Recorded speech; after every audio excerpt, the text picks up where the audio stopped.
साईं बाबा का नाम लेके आज हम श्री अर्जुन जी की शादी सुभद्रा के साथ या सुभद्रा हरण इसको कहा जाता है उस कथा का कथा करेंगे, उसकी कथा करेंगे। तो कथा इस प्रकार है कि एक बारी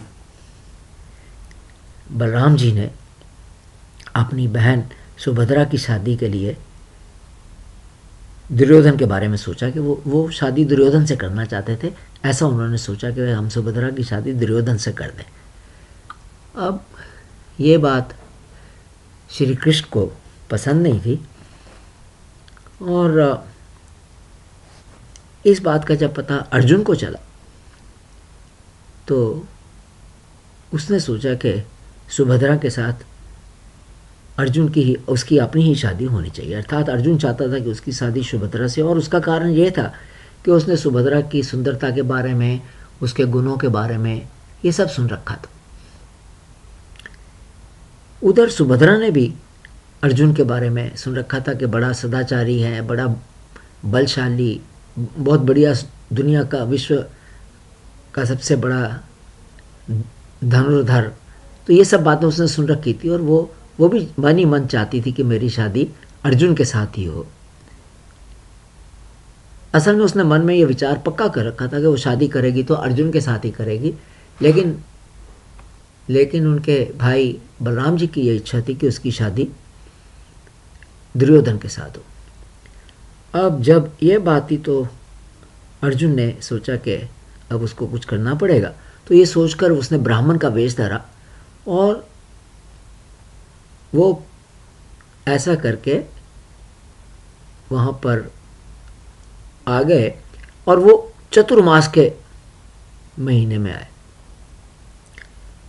चतुर्मास का मतलब ये होता है कि 4 महीने तक जो ब्राह्मण एक जगह पर जाता है तो वहीं रहता है। ये बारिश के महीने होते हैं, वहाँ से फिर वो हिलते नहीं हैं।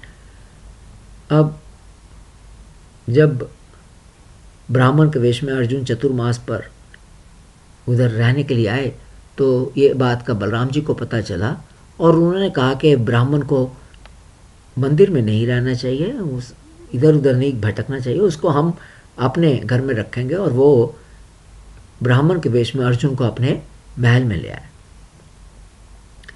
और इसके बाद उन्होंने अपनी बहन सुभद्रा को उनकी सेवा में लगाने के लिए सोच लिया कि उनकी सेवा में मैं लगा दूँ। ऐसा उन्होंने कहा। जब श्री कृष्ण को यह पता चला तो उन्होंने बलराम जी से कहा कि ये ब्राह्मण जवान है, सुंदर है, तो अच्छा होगा अगर आप सुभद्रा को इसकी सेवा में मत लगाएं। अब ये बात श्री कृष्ण ने जानबूझ के कही थी क्योंकि वो जानते थे कि अगर वो मना करेंगे तो बलराम जी जरूर अपनी बात पर अडिग रहने के लिए सुभद्रा को जरूर अर्जुन की सेवा में लगाएंगे। और यही हुआ। तो बलराम जी ने कहा नहीं, ये ब्राह्मण बहुत भला है, भले घर का दिखता है, इसमें कुछ नहीं है, तो इसको मैं उनकी सेवा में लगा देता हूँ। अच्छा, उस समय ये एक रीति रिवाज थी कि अगर किसी ब्राह्मण की सेवा में कुंवारी कन्या को लगाया जाता था तो उस वक़्त ये एक विचार था कि ये ब्राह्मण उसको आशीर्वाद देगा और फिर इसकी शादी अच्छी होगी और ये अपना जीवन सुखमय तरीके से व्यतीत करेगी। तो ये सोचकर बलराम जी ने उसको फिर अर्जुन की सेवा में लगा दिया।